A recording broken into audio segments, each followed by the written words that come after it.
अपने इस YouTube channel में मैं आप सभी के समक्ष उपस्थित हूँ अपनी जानकारी को आप सभी के साथ साझा करने के लिए। अपने इस चैनल में मैं आपको तबला विषय से संबंधित कुछ मूलभूत जानकारी दूंगी जो कि शिक्षा के प्रत्येक स्तर पर आपके काम आएगी। इस चैनल को मेरा बनाने का उद्देश्य भी यही है कि आप अपने घर में रहकर इस विषय की तैयारी कर सकें और तबला विषय की शिक्षा ग्रहण कर सकें। हालांकि ये एक प्रयोगात्मक विषय है और इसकी बहुत अच्छी तैयारी तभी संभव है जब आप किसी गुरु के सानिध्य में रहकर इसकी शिक्षा ग्रहण करें। इन चैनलों के माध्यम से इसकी अच्छी तैयारी संभव नहीं है, परंतु फिर भी जैसा कि पिछले कई वर्षों से हम देख रहे हैं और जिस तरीके की परिस्थितियां हमारे सामने आई हैं, तो उन परिस्थितियों को देखते हुए ये भी आवश्यक है। तो आइए हम शुरू करते हैं। अपने प्रथम अध्याय में मैं आपको तबले की बेसिक जानकारी दूंगी और उसके अंगों के बारे में आपको बताऊंगी। कहा जाता है कि तबले का जन्म यानी तबले का आविष्कार 13वीं शताब्दी में हुआ। महान संगीतज्ञ और महान कवि अमीर खुसरो ने पखावज वाद्य के 2 टुकड़े करके पखावज को 2 टुकड़ों में बांटकर तबले का आविष्कार किया। तो आइए अब हम तबले के अंगों की जानकारी करते हैं। तो आइए अब मैं आपको तबले के अंगों के बारे में जानकारी देती हूँ। ये आप मेरे सामने तबले की जोड़ी देख रहे हैं। ये दाहिना तबला है और ये बायां तबला है। दाहिने हाथ से बजने वाले तबले को हम दायां तबला या काष्ठ भी कहते हैं, क्योंकि ये तबला हमेशा लकड़ी का बना होता है। बाएं हाथ से बजने वाले तबले को हम बायां तबला या डग्गा भी कहते हैं।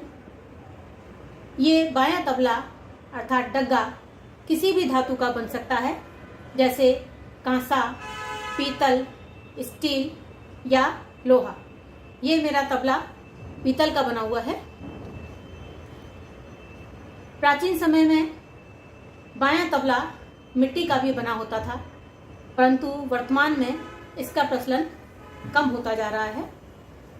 उसके बाद हम देखते हैं ये किनारी, आप देखिए ये दोनों तबलों पर एक सी किनारी है। इसको हम किनार या चांटी कहते हैं। उसके बाद ये एक खाली मैदान आप देख रहे हैं दोनों तबलों पर, इसको हम मैदान या लव कहते हैं। इसी तरीके से बीच में देखिए दोनों तबलों पर ये काली स्याही लगी हुई है। ये काली स्याही लोहे के बुरादे की बनी होती है, इसको हम स्याही कहते हैं। इसी तरीके से देखिए दोनों तबलों की बनावट करीब करीब एक सी ही होती है। इन दोनों ही तबलों में ये देखिए ये गजरा दिखाई दे रहा है, ये गुथा हुआ है। जैसे बालों में हम गजरा लगाते हैं जूड़ा बना के, उसी तरीके से ये भी गुथा हुआ है, इसको हम गजरा कहते हैं। इस गजरे में आप ये बद्दी देख रहे हैं। ये जिस तरीके से ढोलक में डोरी लगी होती है और उससे ढोलक को कसा जाता है, उसी तरीके से इस तबले में ये बद्दी लगी हुई होती है और इससे हम इस तबले को कसते हैं। इसके चमड़ा, ये जो चमड़ा है इसको हम कसते हैं। बाएं में भी इसी तरीके से ये बद्दी लगी हुई है। इन बद्दियों से 16 घर बनते हैं। आप किसी भी तबले को उठाकर देख लीजिए, चाहे वो छोटे मुंह का तबला हो या बड़े मुंह का तबला हो, प्रत्येक तबले में आपको ये 16 घर ही मिलेंगे। एक बार हम इनको काउंट करते हैं, यहाँ से हम शुरू करेंगे। ये देखिए 1 2 3 4 5 6 7 8 9 10 11 12 13 14 15 और ये 16। 2 बद्दियों के बीच का जो हिस्सा होता है वो एक घर कहलाता है।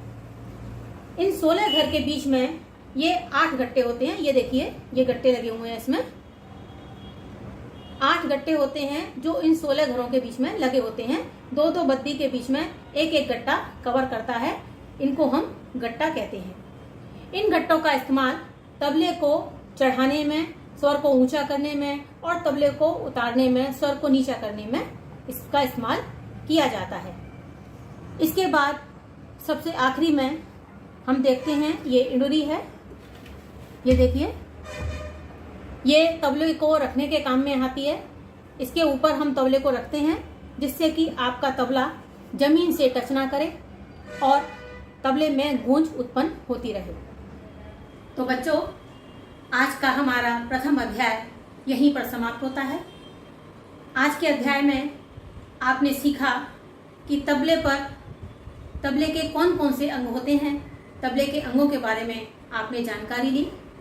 अब हम अपने अगले अध्याय में आपसे फिर से मुलाकात करेंगे। तब तक के लिए नमस्कार।